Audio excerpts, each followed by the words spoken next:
من يهده الله فلا مضل له ومن يضلل فلا هادي له. أشهد أن لا إله إلا الله وحده لا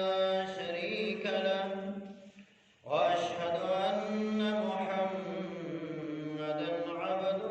ورسوله. اللهم صل على محمد وعلى آل محمد كما صليت على إبراهيم وعلى آل إبراهيم إنك حميد مجيد. أما بعد فإن أحسن الكلام كلام الله، وخير الهدي هدي رسول الله صلى الله عليه وسلم، وشر الأمور محدثاتها وكل محدثة بدعة وكل بدعة ضلالة وكل ضلالة في النار.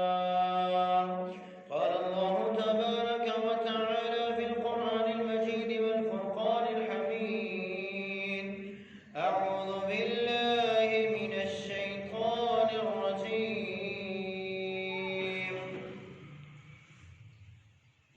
يا أيها الذين آمنوا اتقوا الله حق تقاته ولا تموتن إلا وأنتم مسلمون.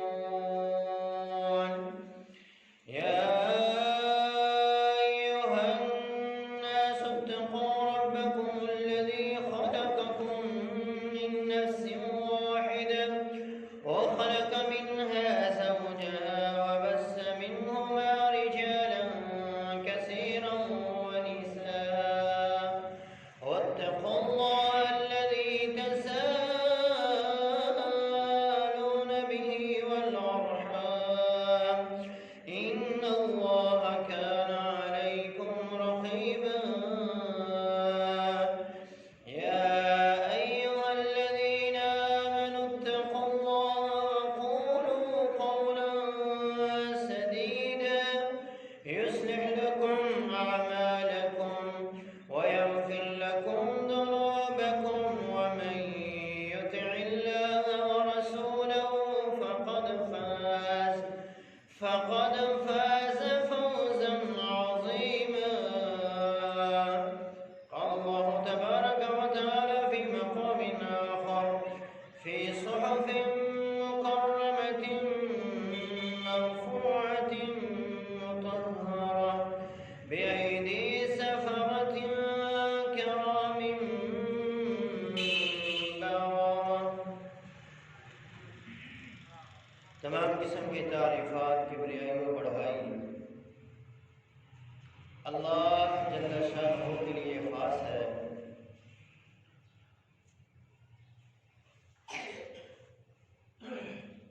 انگنت لاتعداد درود و سلام ہوں امام النبیین سید الاولین والآخرین رحمت للعالمین شفیع المسلمین جناب محمد رسول اللہ صلی اللہ علیہ وسلم کی ذات اقدس اطہر والا۔ برادران اسلام، اللہ تعالیٰ کی تمام مخلوقات میں سب سے اعلیٰ اور سب سے زیادہ مقام و مرتبے والی مخلوق انسان ہے، اور انسانوں میں اللہ تبارک و تعالیٰ نے سب سے زیادہ مرتبہ اور مقام عزت انبیاء کرام علیہم الصلاۃ والسلام کو عطا فرمائی۔ 1,24,000 انبیاء میں تقریباً 313 رسول تمام انبیاء میں سب سے اعلیٰ اور سب سے عرفہ ہیں، اور پھر ان 313 رسولوں میں 5 اولو العزم پیغمبر سب سے اعلیٰ اور سب سے عرفہ ہیں۔ اسی طرح تمام انبیاء کی امتوں میں امت محمدیہ سب سے افضل، سب سے اعلیٰ اور سب سے بہترین امت قرار دی گئی۔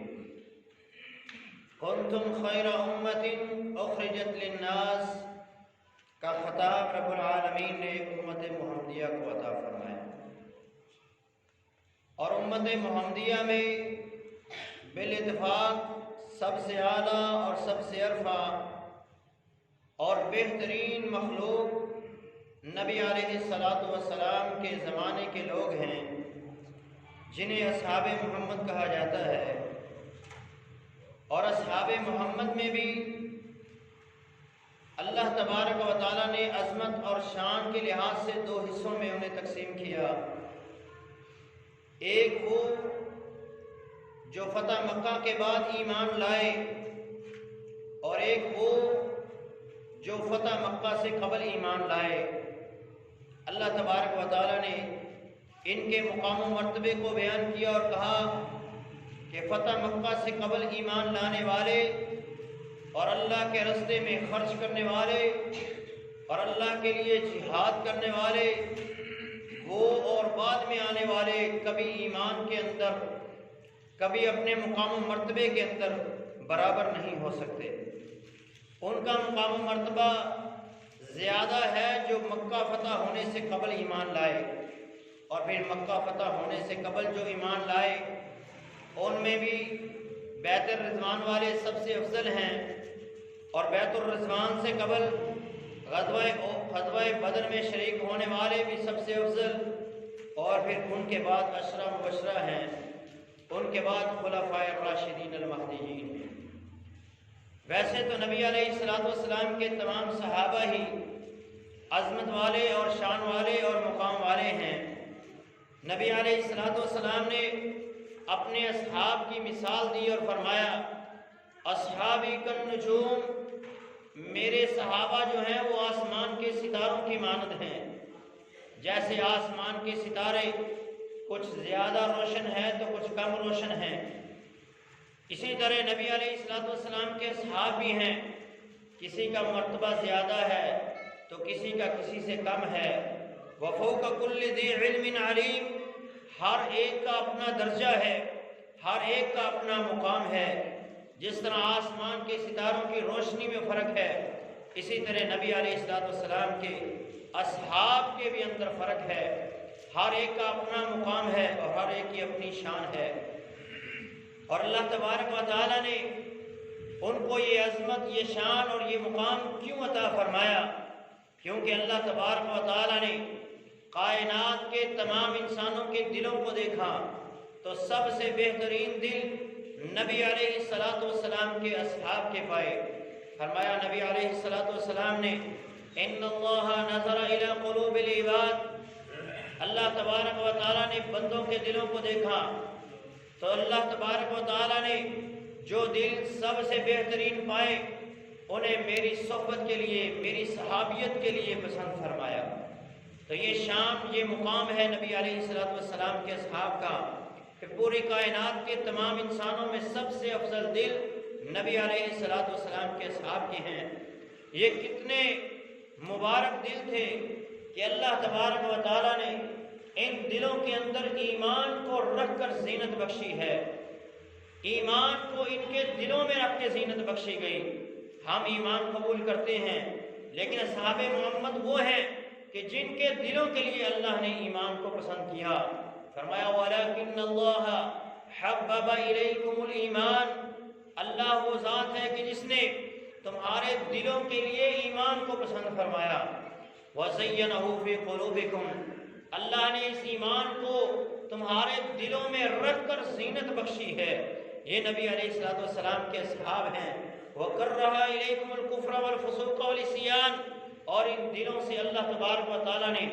گناہ کو، بے حیائی کو، کفر کو، شرک کو نکال دیا ہے، اور ان دنوں کے لیے اللہ نے پسند ہی نہیں کیا۔ اور اللہ تبارک و تعالیٰ نے جب ایمان ان کے دلوں میں رکھ دیا،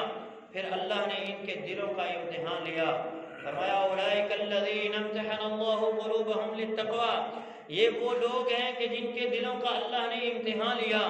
اور امتحان میں اللہ تبارک و تعالیٰ نے ان کے دلوں میں سوائے تقوی کے ایمان کے اور کچھ چیز کو نہیں پایا۔ اور پھر ان کے ایمان کو اور ان کے تقوی کو اللہ نے بعد میں آنے والوں کے لیے کسوٹی بنا دیا، ترازو بنا دیا کہ اب تمہارا ایمان ایسا ہوگا تو کامیاب ہو، ایسا ایمان ہوگا تو تم ایمان والے ہو، اگر ایسا نہ ہوا تو پھر سراسر گمراہی ہے۔ نبی علیہ السلام پر سورہ بقرہ کی یہ آیت نازل فرمائی گئی، فَإِنْ آمَنُوا بِمِثْلِ مَا آمَنْتُمْ بِهِ فَقَدِ اهْتَدَوْا، اگر تم نبی علیہ السلام کے اصحاب جیسا ایمان لے کر آؤ گے تو تم کامیاب ہو، ہدایت یافتہ ہو۔ اتنے کھلے دلائل ہونے کے باوجود آج انہیں اصحاب محمد پر سب و شتم کیا جاتا ہے، انہیں گالی گلوچ کیا جاتا ہے، انہیں برا کہا جاتا ہے اور ان کو ان کے مقام و مرتبے سے گرایا جاتا ہے۔ اور یہ ساری ناکام کوششیں ہیں، کیونکہ جس کو اللہ بلند کر دے، جس کو اللہ عزتیں عطا کر دے، جس کو اللہ آسمان کے ستارے قرار دے دے، ان کو کوئی نقصان نہیں پہنچا سکتا۔ اگر کوئی ان کے اوپر بھونکے گا، اگر کوئی ان کی طرف تان و تشنیع کسے گا تو وہ خود ذلیل و رسوا ہو جائے گا، کیونکہ اللہ کا یہ وعدہ ہے کہ جو اللہ کے دوستوں سے دشمنی کرتا ہے، جو اللہ کے اولیاء سے دشمنی کرتا ہے، اللہ خود اس کو ذلیل و رسوا کر دیتے ہیں۔ تو نبی علیہ السلام کے اصحاب میں جن پر سب سے زیادہ طعن و تشنیع کیا جاتا ہے وہ خلفائے الراشدین المہدیین ہیں، اور ان کے بعد سب سے زیادہ جن کو گالم گلوچ کیا جاتا ہے، جنہیں برا بھلا کہا جاتا ہے، وہ سیدنا امیر معاویہ رضی اللہ تعالیٰ عنہ۔ 22 رجب کو سیدنا امیر المؤمنین امیر معاویہ رضی اللہ تعالیٰ عنہ کو شہید کیا جاتا ہے، اور اسی دن لوگ جشن مناتے ہوئے 22 رجب کے کنڈے بھرتے ہیں اور کہتے ہیں کہ جی اس دن امام جعفر صادق پیدا ہوئے، جبکہ امام جعفر صادق رحمۃ اللہ علیہ کی تاریخ پیدائش رمضان مبارک میں ہے۔ تو یہ سیدنا امیر معاویہ رضی اللہ عنہ کی شہادت کے اوپر خوشی مناتے ہوئے یہ لوگ کنڈے بھرتے ہیں،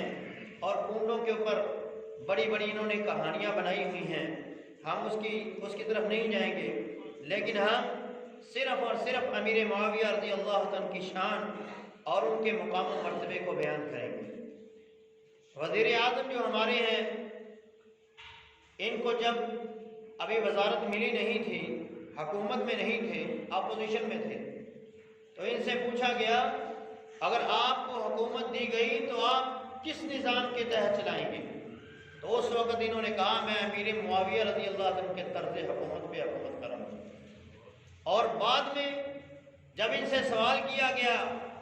تو کہنے لگے میں امیر معاویہ کو جانتا ہی نہیں ہوں، تاریخ میں اس کا کوئی نام ہے بھی یا نہیں۔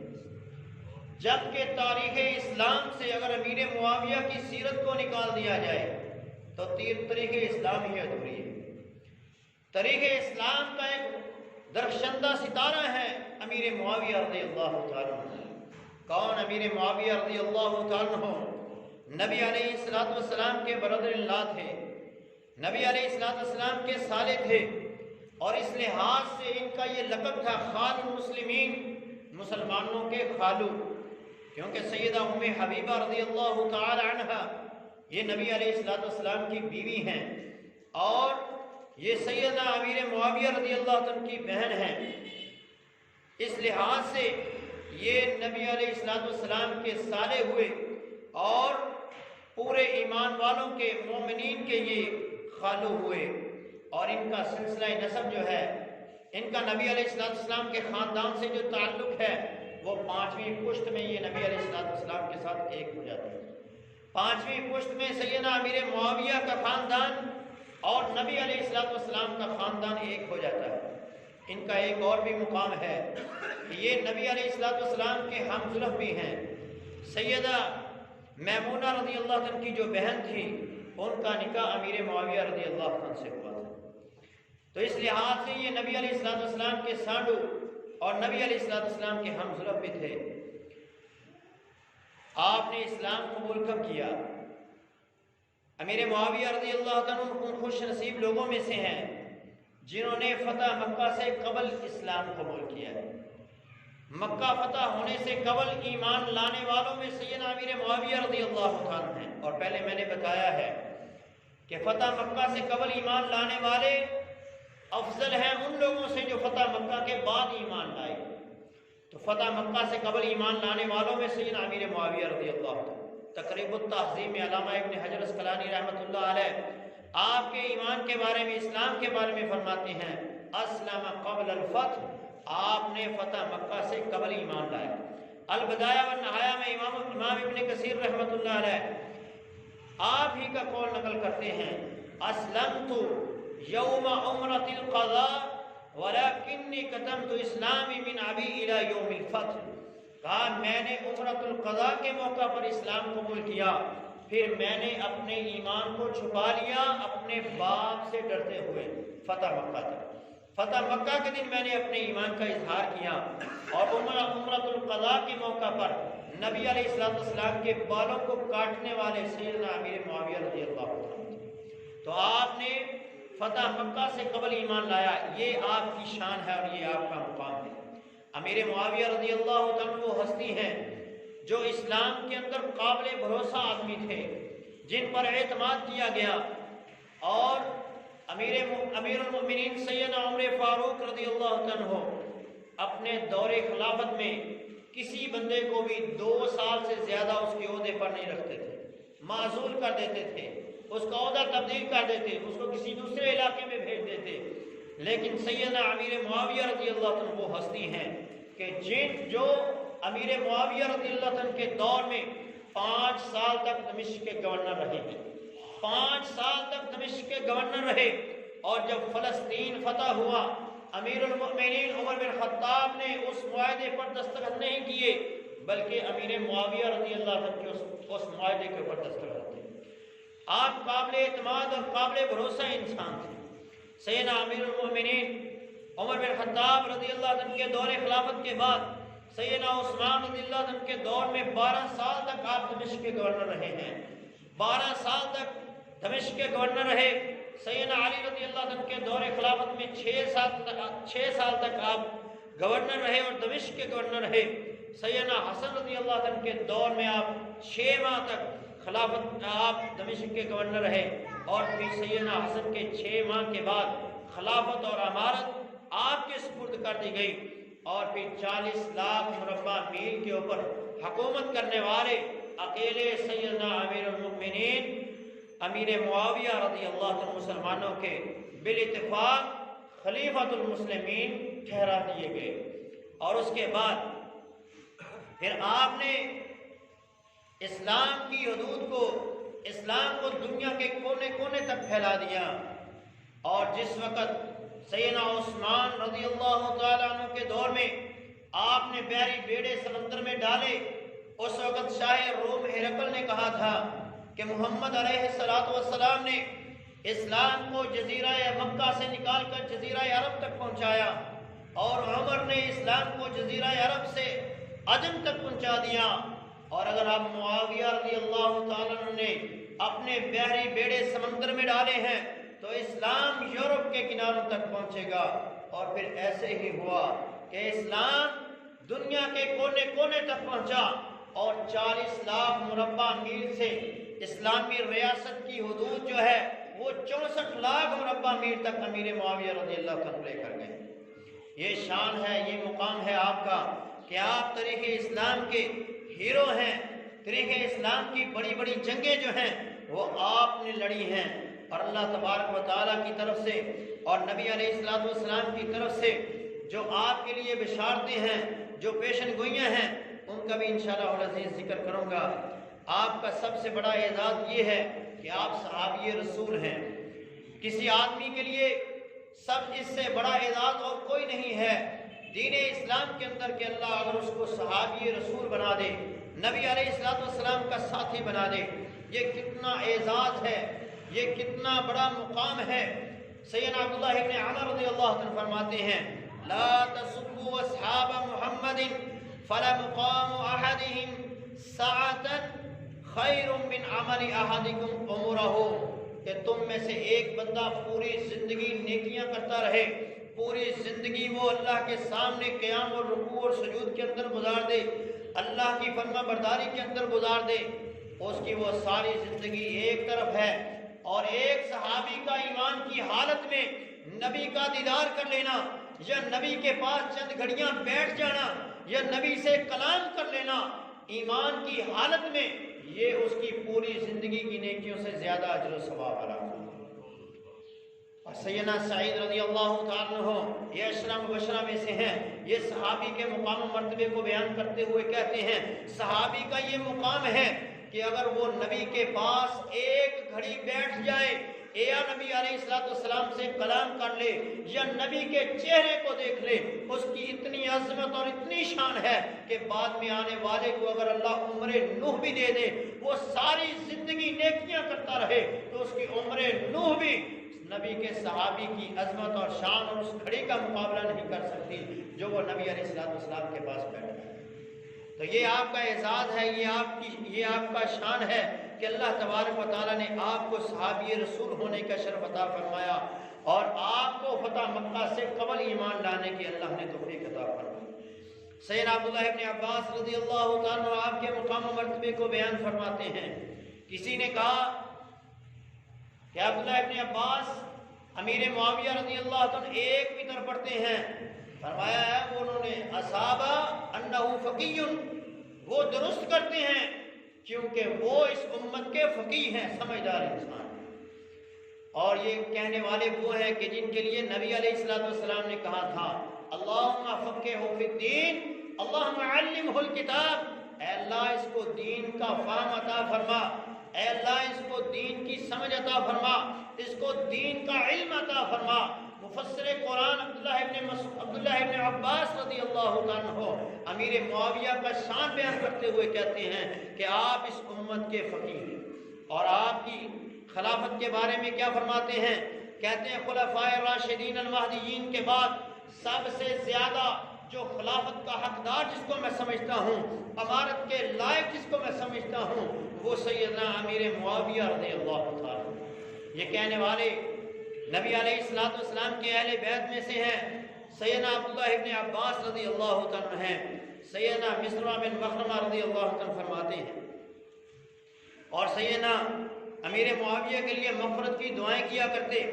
سیدنا حسن رضی اللہ عنہ کے نزدیک آپ کا کیا مقام تھا، کیا عظمت تھی، کیا شان تھی۔ کسی نے سیدنا امیر معاویہ رضی اللہ عنہ کی خلافت کے بعد خلافت کے بارے میں آپ سے بات کی کہ وہ اس لائق نہیں ہیں، یا آپ کے خلاف کوئی بات کی، اور تو سیدنا حسن رضی اللہ عنہ اس کو روکا اور کہا معاویہ کو برا مت کہو، اگر اس کی حکومت کو گرا دیا گیا تو تم لوگوں کو ہنتل کی طرح کاٹ دیا جائے گا، کیونکہ میں نے رسول اللہ صلی اللہ علیہ وسلم کو فرماتے ہوئے یہ سنا تھا لا یسارع احد الا سرعہ معاویہ، اگر کوئی معاویہ کے ساتھ جنگ کرے گا تو معاویہ اس کو بچھاڑ دے گا۔ جب سیدنا امیر معاویہ اور سیدنا علی رضی اللہ عنہ کی جنگ جمل اور جنگ صفین ہو رہی تھی، اس وقت شاہ روم ہرقل نے حملہ کرنے کے بارے میں سوچا، اور جب سیدنا امیر معاویہ کو علم ہوا تو آپ نے اس کو خط لکھا اور کہا اگر تو نے یہ جرت کی تو پھر یاد رکھو علی میرا بھائی ہے اور ہم مل کر تیرا مقابلہ کریں گے۔ سیدنا امیر معاویہ رضی اللہ عنہ کا یہ خط جب شاہ روم ہرقل کی طرف پہنچا تو وہ سکون سے بیٹھ گئے، جنگ کا ارادہ ترک کر دیا، کیونکہ یہ نبی علیہ السلام کی پیشن گوئیاں ہیں، یہ آپ کے فرامین ہیں کہ کوئی معاویہ سے جنگ کرے گا تو وہ ضرور پچھاڑ کھائے گا، وہ ضرور گر جائے گا، اس کو معاویہ ضرور شکست دے گا۔ سیدنا عمر رضی اللہ تعالیٰ عنہ سیدنا امیر معاویہ رضی اللہ عنہ کی شان بیان کرتے ہیں، جب امیر المومنین عمر بن خطاب نے حمص کا گورنر سیدنا امیر معاویہ کو بنایا اور سیدنا عمر رضی اللہ عنہ کو معزول کر دیا، تو اس وقت لوگوں نے باتیں کرنا شروع کی، تو آپ نے ان لوگوں کو مخاطب کر کے کہا لا تذکروا معاویہ الا بخیر، تم معاویہ رضی اللہ عنہ کا برے الفاظ سے تذکرہ مت کرو، الا بخیر، سوائے خیر کے ان کے لیے اپنی زبان سے کوئی بات نہ نکالو۔ کیوں؟ فإنی سمعت رسول اللہ یقول اللہم اہدہ، کیونکہ میں نے اللہ کے رسول صلی اللہ علیہ وسلم کو فرماتے ہوئے سنا تھا، اے اللہ معاویہ کو ہدایت عطا فرما۔ نبی علیہ السلام نے معاویہ کے لیے ہدایت کی دعا کی ہے اور تم اس کے خلاف بات مت کرو۔ سیدنا عبداللہ ابن مبارک رحمۃ اللہ علیہ سے کسی نے آ کے پوچھا کہ آپ ہمیں بتلائیے عمر بن عبدالعزیز افضل ہیں یا امیر معاویہ رضی اللہ تعالیٰ عنہ افضل ہیں؟ اس نے کہا، عبداللہ ابن مبارک رحمۃ اللہ علیہ نے فرمایا، یہ امام بخاری رحمۃ اللہ علیہ کے استاد ہیں، فرماتے ہیں کہ تم ایک صحابی کا اور عظیم صحابی کا تقابل ایک تابعی کے ساتھ کر رہے ہو، جبکہ امیر معاویہ جس گھوڑے پر سوار ہوئے اور سوار ہو کر نبی علیہ السلام کی معیت میں انہوں نے کوئی جنگ لڑی، اس جنگ کے دوران جو خاک جو مٹی اڑ کر امیر معاویہ کے گھوڑے کے نتنوں میں گئی، امیر معاویہ رضی اللہ عنہ کے گھوڑے کے نتنے میں جانے والی مٹی بھی عمر بن عبدالعزیز سے افضل ہے۔ یہ شان، یہ مقام ہے امیر معاویہ رضی اللہ تعالیٰ عنہ کا، صحابی رسول کا۔ تو نبی علیہ السلام کے یہ صحابی، ان کو بڑی شان اور بڑی عظمت سے نوازا گیا۔ فتح مکہ کے بعد ابو سفیان رضی اللہ تعالیٰ عنہ آئے اور آ کر اللہ کے رسول سے کہتے ہیں، آپ معاویہ کو اپنے کاتبین میں لکھ لیجئے، اپنے کاتبین میں ان کا شمار کر لیجئے۔ نبی علیہ السلام نے انہیں اپنے کاتبین میں شمار کیا اور پھر یہ نبی علیہ السلام کے کاتب بنے اور پھر کاتب وحی کے لقب سے مشہور ہوئے۔ فی صحف مکرمۃ مرفوعۃ مطہرہ کا مصداق محدثین نے اور مفسرین نے سیدنا امیر معاویہ رضی اللہ عنہ کو قرار دیا۔ اور پھر آپ نے دین اسلام کی ترویج کے لیے اور دین اسلام کو دنیا کے کونے کونے تک پھیلانے کے لیے ایسے مبلغین تیار کیے کہ جنہیں کشتیوں پہ سوار کرا دیا گیا اور پھر ان سے کہہ دیا گیا، اب تمہاری واپسی نہیں ہے، جہاں جاؤ گے، جہاں تمہیں کوئی انسان نظر آئے، کوئی جزیرہ نظر آئے، کوئی انسان نظر آ جاتا ہے، اس تک دین کی دعوت کو پہنچا دو، قرآن کی دعوت کو پہنچا دو۔ نبی علیہ السلام نے آپ کے لیے یہ جو دعا کی تھی، اللہم اجعلہ ہادیہ، اے اللہ معاویہ کو ہدایت دینے والا بنا دے، تو آپ کے ذریعے سے کتنے لوگ ہدایت یافتہ ہوئے، کتنے ہی لوگ تھے جو ہدایت کے نور سے منور، جن کے سینوں کو منور کیا گیا۔ ایک بار نہیں بلکہ کئی بار نبی علیہ السلام نے حضرت امیر معاویہ رضی اللہ عنہ کے لیے دعا فرمائی۔ نبی علیہ السلام کے ساتھ امیر معاویہ ایک دفعہ سواری پہ سوار ہیں تو نبی علیہ السلام کے جسم کے ساتھ ان کا جسم لگ رہا ہے۔ آپ نے فرمایا، معاویہ تیرا کون سا جسم، تیرے جسم کا کون سا حصہ میرے جسم کے ساتھ لگ رہا ہے؟ فرمایا، اللہ کے رسول میرا پیٹ آپ کی کمر سے لگ رہا ہے۔ فرمایا نبی علیہ السلام نے، اللہم املہ علما و حکمہ، اے اللہ اس کے پیٹ کو حکمت اور علم سے بھر دے۔ اللہ تبارک و تعالیٰ نے نبی علیہ السلام کی اس دعا کو بھی قبول فرمایا اور آپ کو وسیع علم سے اللہ نے نوازا اور فہم و فراست سے نوازا، حکمت اور دانائی سے نوازا۔ امام ترمذی سنن ترمذی میں ایک دعا نقل کرتے ہیں کہ نبی علیہ السلام نے ان کے لیے یہ دعا فرمائی، اللہم اجعلہ ہادیا و مہدیا و اہدی بہ، اے اللہ ان کو ہدایت یافتہ بنا اور ان کو ہدایت دینے والا بنا اور ان کے ذریعے سے لوگوں کو ہدایت عطا فرما۔ مہدی ایسے کہ نبی علیہ السلام خود ان کی ہدایت کی دعا فرماتے ہیں،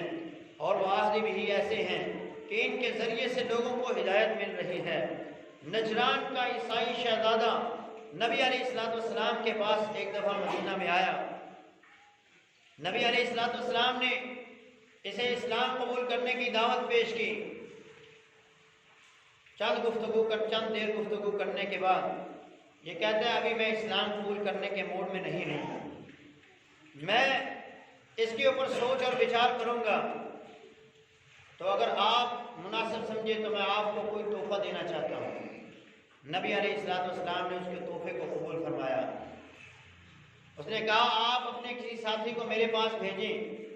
میرے ساتھ بھیجیں، جہاں ہمارا قافلہ ٹھہرا ہوا ہے وہاں سے میں اس کو کوئی چیز دوں گا، بولے ہے۔ تو نبی علیہ السلام نے مسجد میں دیکھا تو سوائے معاویہ رضی اللہ عنہ کے مسجد میں کوئی بھی نہیں تھی۔ آپ نے معاویہ رضی اللہ عنہ کو آواز دی تو سیدنا امیر معاویہ رضی اللہ عنہ فوراً اٹھے، فرماتے ہیں میری جوتی جو تھی وہ مسجد کی دوسری طرف تھی، میں نے جوتا اٹھانا بھی پسند نہیں کیا، فوراً اللہ کے رسول صلی اللہ علیہ وسلم کے پاس پہنچا تو نبی علیہ السلام نے کہا معاویہ اس کے ساتھ جاؤ اور جو یہ چیز تجھے دے وہ لے کے آ جاؤ۔ معاویہ رضی اللہ عنہ فرماتے ہیں میں اس کے ساتھ جا رہا تھا کہ گرمی بہت شدید اور سخت گرمی تھی، میرے پاؤں جلنا شروع ہوئے تو میں نے اس سے کہا یا تو اپنے جوتے مجھے دے دو یا مجھے سواری پر اپنے ساتھ سوار کرو۔ اس نے کہا میں شہزادہ ہوں، تیرے لیے اتنا ہی کافی ہے کہ تو میرے گھوڑے کے سائے میں چلتا ہے۔ سیدنا امیر معاویہ رضی اللہ عنہ نے اس کی بات کو برداشت کیا، گرمی کو برداشت کرتے گئے، وہ چیز جو اس نے دی وہ لے کر واپس آئے، اللہ کے رسول صلی اللہ علیہ وسلم کو دے دی۔ نبی علیہ السلام سے یہ واقعہ بیان فرمایا تو نبی علیہ السلام نے اس وقت کہا احلم من امتی معاویہ، میری امت کا جو سب سے تحمل والا حلم والے آدمی ہیں وہ معاویہ رضی اللہ عنہ۔ اور پھر وعدی کا جو میں معنی بتا رہا تھا کہ ان کے ذریعے سے اللہ کیسے لوگوں کو ہدایت دے رہے ہیں۔ ان کے دور خلافت میں نجران مسلمانوں نے فتح کیا اور یہ نجران کا عیسائی شہزادہ قید ہو کر غلام بن کے امیر معاویہ رضی اللہ عنہ کے سامنے کھڑا ہے۔ اس وقت امیر معاویہ رضی اللہ عنہ کے پاس پہننے کے لیے جوتے نہیں تھے اور آج ایک عظیم سلطنت کے بادشاہ ہیں، جو چاہتے اس کو سزا دے سکتے تھے، لیکن آپ نے ان سے کیا کہا، آپ نے اس کو پہچان لیا، کہا اس کو لے جاؤ اور اس کے ساتھیوں کو بھی لے جاؤ، 3 دن تک ان کی مہمان نوازی کی جائے اور 3 دن مہمان نوازی کرنے کے بعد کہا تم سب کے سب آزاد۔ انہوں نے کہا کہ میں اس بندے سے ملنا چاہتا ہوں جس نے اتنی پیار اور محبت اور شفقت ہمارے ساتھ کی ہے۔ پھر امیر معاویہ رضی اللہ عنہ سے کہا تجھے وہ وقت یاد ہوگا کہ جب میں تیرے ساتھ تجھے کہہ رہا تھا کہ تو مجھے سواری پہ سوار کر، لیکن تو نے مجھے سوار نہیں کیا، نہ تو نے مجھے اپنے جوتے دیے۔ تو اس نے کہا تو اس کا بدلہ یہ دیا جا رہا ہے۔ نے کہا اسلام ہمیں ایسی تعلیم دیتا ہے۔ نبی علیہ السلام کے اس جانثار کی اس گفتگو کا اس کے اتنا دل پہ اثر ہوا کہ جو وہ نبی علیہ السلام کے سامنے اسلام قبول نہ کر سکا، آج سیدنا امیر معاویہ رضی اللہ عنہ کی اس اخلاق کو دیکھ کر اور نبی علیہ السلام کی اس دعا کے ثمر کو دیکھ کر وہ اسلام قبول کر۔ تو اللہ تبارک و تعالیٰ نے اس کو ایمان کی دولت سے مالا مال فرما دیا۔ وَآہدِ بِهِ کا مصداق اللہ تبارک و تعالیٰ نے سیدنا امیر معاویہ رضی اللہ عنہ کو قرار دیا۔ نبی علیہ السلام کی ایک دعا تھی ان کے لیے، اللہم علمہ الکتاب ومکنہ فی البلاد، اے اللہ تو اس کو کتاب کا علم بھی دے اور اس کو شہروں کے اوپر ملکوں کے اوپر حکومت بھی عطا فرما۔ تو آپ کو اللہ تبارک و تعالیٰ نے کتاب کا علم بھی عطا فرمایا اور ساتھ ساتھ اللہ نے آپ کو 64 لاکھ مربع میل تک اسلام کی دعوت کو پہنچانے کا شرف بھی عطا فرمایا۔ تو یہ شان، یہ مقام ہے جو نبی علیہ السلام نے ان کے لیے دعائیں کی، وہ دعائیں آپ کے حق میں قبول ہوئیں۔ نبی علیہ السلام نے ان کی خلافت کے لیے اور ان کی امارت کے لیے پہلے ہی پیشن گوئی کر دی تھی۔ آپ نے فرمایا یا معاویہ تو اذا املکت فاحسن، جب اللہ تجھ کو حکومت عطا فرمائے گا، جب اللہ تجھ کو بادشاہ عطا فرمائے گا، جب اللہ تجھ کو بادشاہ بنائے گا تو اچھے طریقے سے حکومت کرنا، جب اللہ تجھے حکومت دے تو پھر اچھے طریقے سے اس حکومت کو چلانا۔ ایک اور مرتبہ نبی علیہ السلام نے ان سے کہا یا معاویہ تو ان ولیت امرا فاتق اللہ واعدل، اے معاویہ جب اللہ تجھ کو حکومت عطا فرمائے، جب تو والی بن جائے، جب تو حکمران بن جائے، فاتق اللہ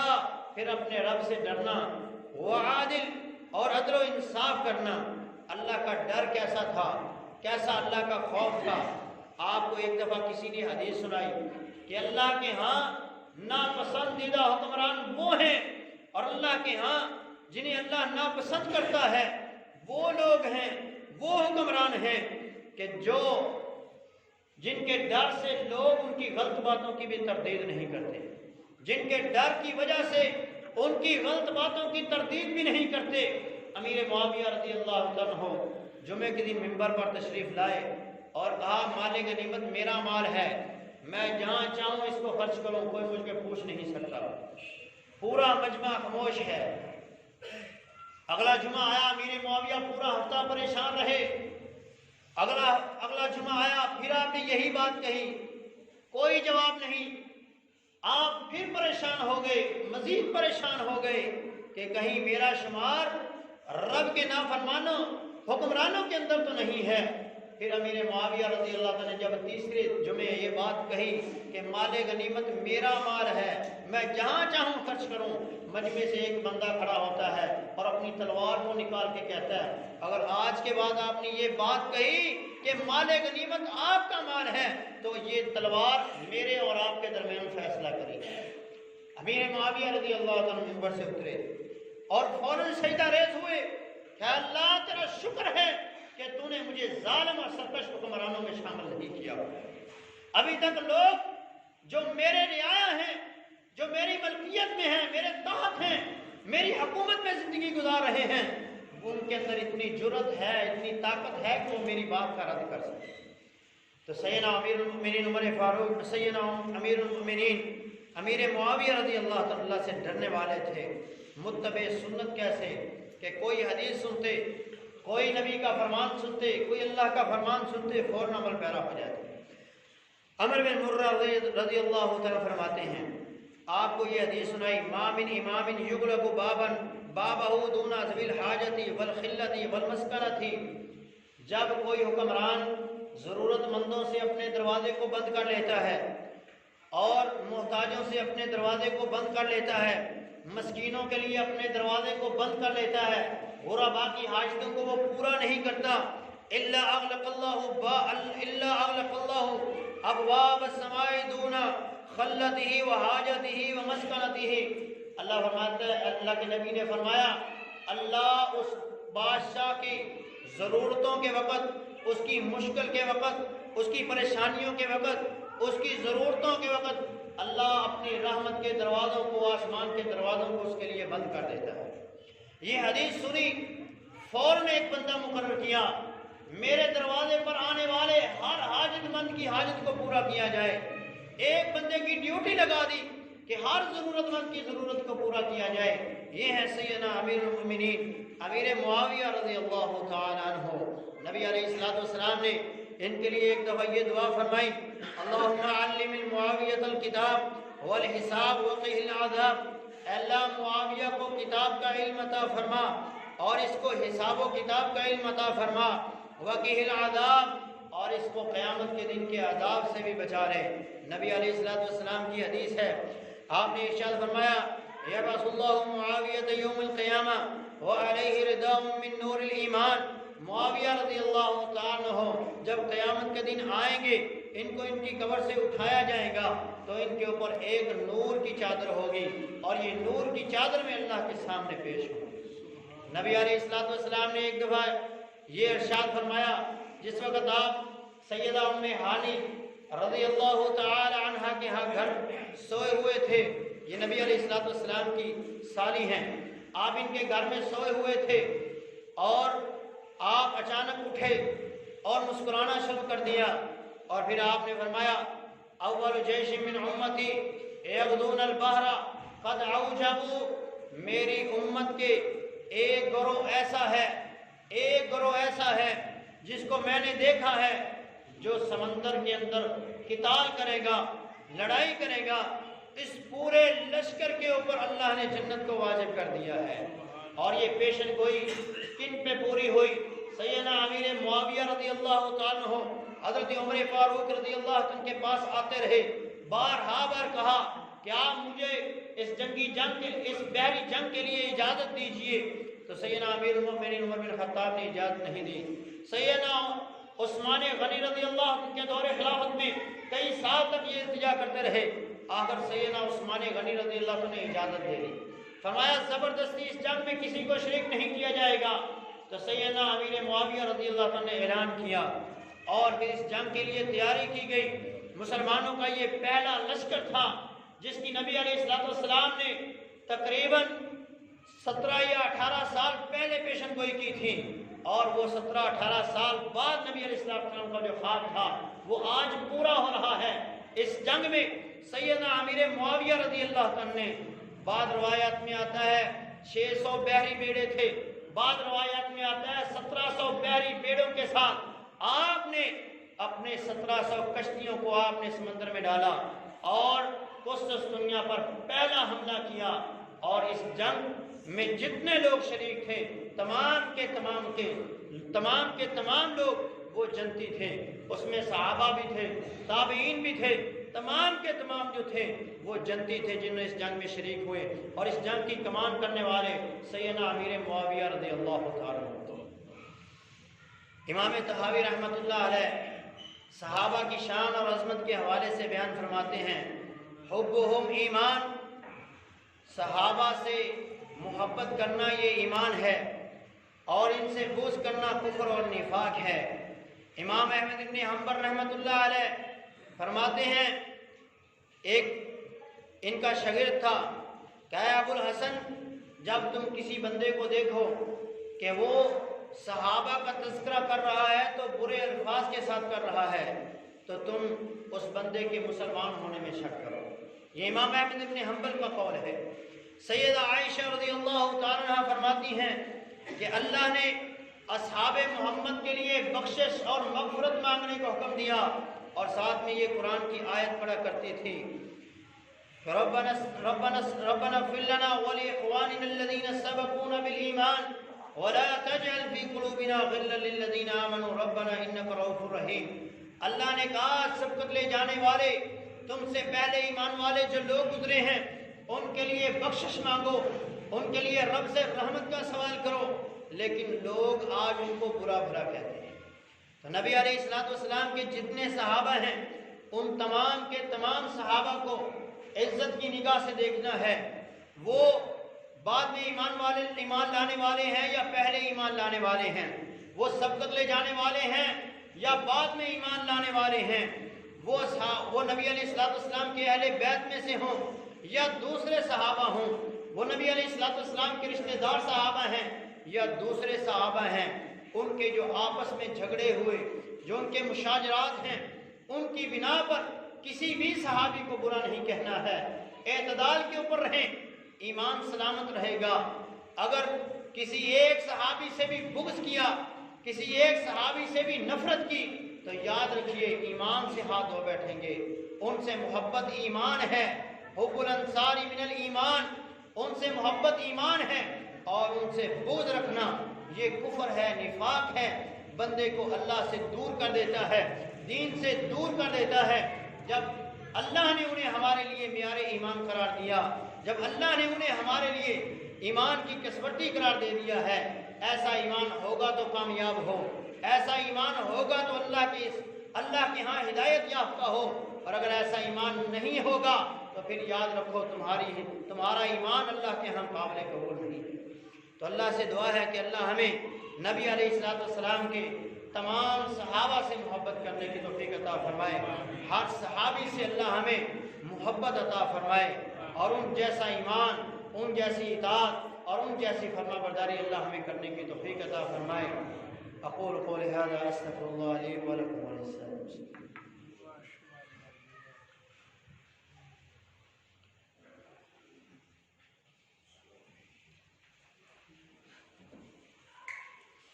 الحمدللہ۔